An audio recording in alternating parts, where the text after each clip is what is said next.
So this video is a continuation of the previous video where we were looking at social issues in America on the home front during World War II, and we finished off looking at African Americans and how their situation changed very little during World War II, how they were fighting the Double V campaign, so victory overseas as well as victory at home, and how that situation led to the civil rights movement, which was on the horizon. And so another group that we've looked a little bit at during the Great Depression and the New Deal is women. So naturally, when lots of the men are shipped over and are fighting overseas, women take over a lot of the jobs, especially production factory jobs that the men had previously. And now everything was sort of directed towards the war effort. So, typically women had jobs in armaments factories, and all producing, necessary resources for the war effort. And this had a really big impact on society as well. It meant the family structure looked a lot different, with having the men away fighting, fathers away fighting, and mothers now working instead of doing the housewife role as they'd sort of traditionally done. And so, home life looked a lot different for American families as well. So now we're going to look at, different units that American women made up in the Defence Force. So there's the WAC, the Waves, and the Wasps. So you see them in a minute.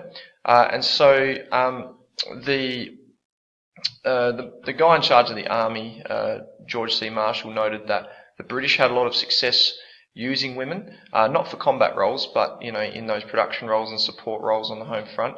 And so Congress created the Women's Auxiliary Army Corps in 1942, later named the Women's Army Corps, and it was basically to give them, increased responsibility and role behind the scenes in keeping the Defence Forces, ticking over and the war effort going.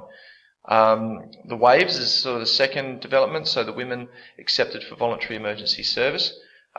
These women, they didn't serve overseas, but they still served important roles that were necessary for the war effort. Nurses, clerical work, and communication jobs. And the WASPs are the Women's Air Force Service pilots, who, again, they were non-combat pilots, but they performed really important roles in transporting goods and resources, all to do with maximising America's war effort and its support of the Allied cause. Most women were encouraged to work in defence plants, just because, as we've said all along, trying to really get the most out of America's industrial output. But others who maintained their role in the house and being, a housewife, other things they could provide was, on top of buying war bonds and other things that we've talked about, they could grow victory gardens. So that would encourage families to be more self-sufficient by growing their own food rather than putting more strain on, the agriculture industry and that food that needed to be sent overseas. And so here's a famous, personification of, or an icon of females in the war effort, Rosie the Riveter. And this was a symbol of the increased, respect and responsibility and, the new personality of women being not on the front lines but being a big part of the war effort. And so this illustration by Norman Rockwell has become famous and synonymous with the increased role of women on the home front during World War II. And so the second part of this, and really the big question that we're tackling in this third topic, is how did the USA become a superpower? And the Second World War was a big catalyst for this. But it's important to know that the word superpower itself is a fairly recent term. That's more of a Cold War term, where there were generally the two superpowers, as we know, the bipolar world that was created after World War II. But really the emergence of the United States as a superpower isn't completely due to World War II, and there's many factors outside of the world wars that have fallen in America's favour in helping it to become this massive world power. And so going right back to the late 1800s, America was already considered by many to be a great power, a world power, not so much because of its military might, but mainly because of its economic potential. And they could see that it had its own sphere of influence in the Western Hemisphere, as we've called it, and it was really coming to dominate that area and really establish some really important networks for itself. So one of the reasons why America has become a superpower is just because of its natural resources. America is the fourth largest country in the world in terms of size, and the third largest in terms of its population. And so because of the huge span that the American mainland covers, there's a huge amount of resources that it has utilised and continues to do so, and that's really the key for driving their economy. And the US has also developed strategic world markets, so it can actually export a lot of these goods to make money off them. And here's an infographic here, a map where you can sort of see how the geography of America is very different. From very warm in the south to cold in the north. Lots and lots of very important natural resources here, and very unique differences between all of the states. Also having the Atlantic and the Pacific Oceans on either side creates a very successful trade network for the natural resources. So just where America is in the world is very important to its status as a world power. America is able to assert its influence over both the Pacific and the Atlantic Ocean, as well as the Western Hemisphere, the Americas. And I mean, being in the Western Hemisphere generally is an isolated position, especially from the world wars and other conflicts that were going on in the 18th, 19th and 20th centuries. And so its geographical location is also really important to its standing as a world power. And as you can see there in the middle, the Western Hemisphere, just the Americas, is almost half the world right there in itself, whereas you've got the very claustrophobic Europe, Asia, Africa as one big landmass making up the other part of the world. Another factor that has led to America being a superpower is the diverse cultural backgrounds that make up America.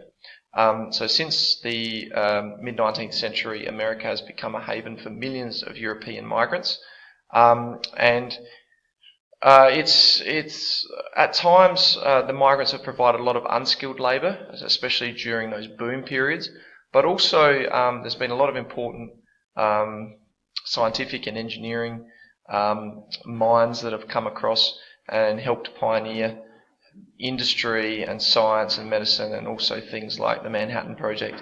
But we've got to remember, life wasn't always easy for immigrants, not always smooth sailing, excuse the pun, as I've written down the bottom.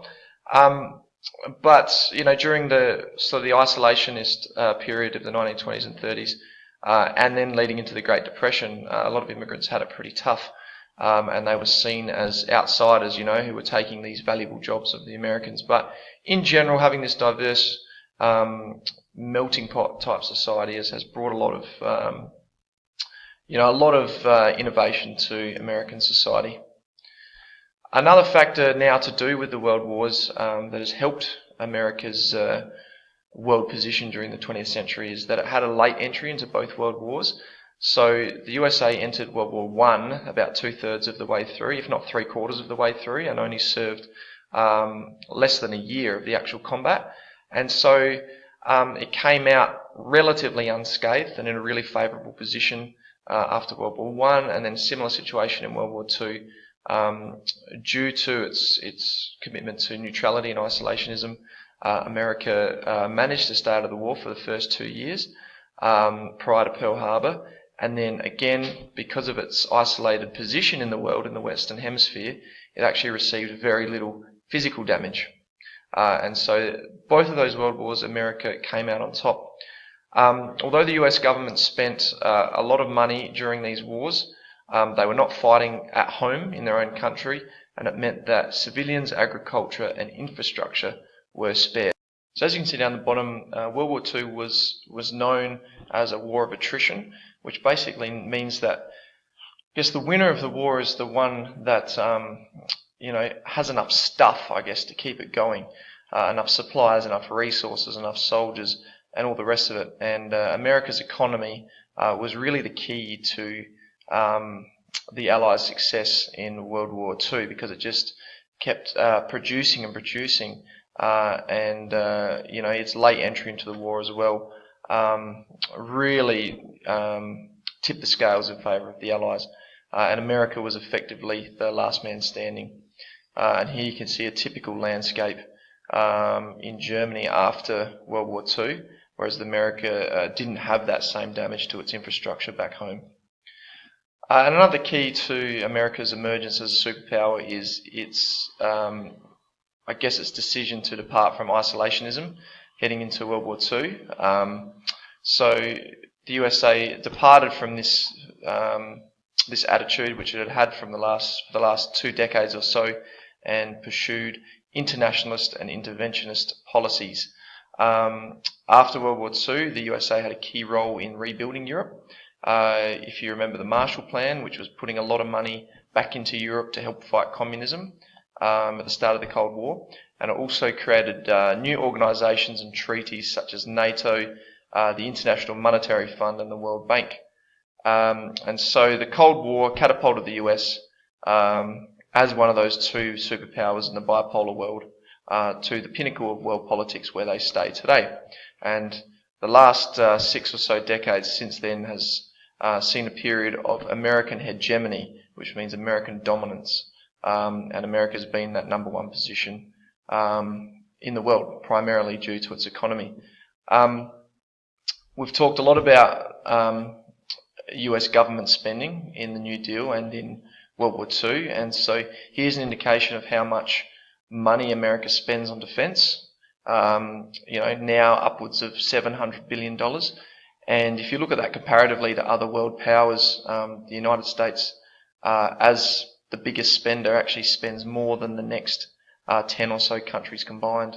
And so I guess when you're at the top of the ladder, the only place you can go is down, and so America spends a lot of time and resources putting that into its defence.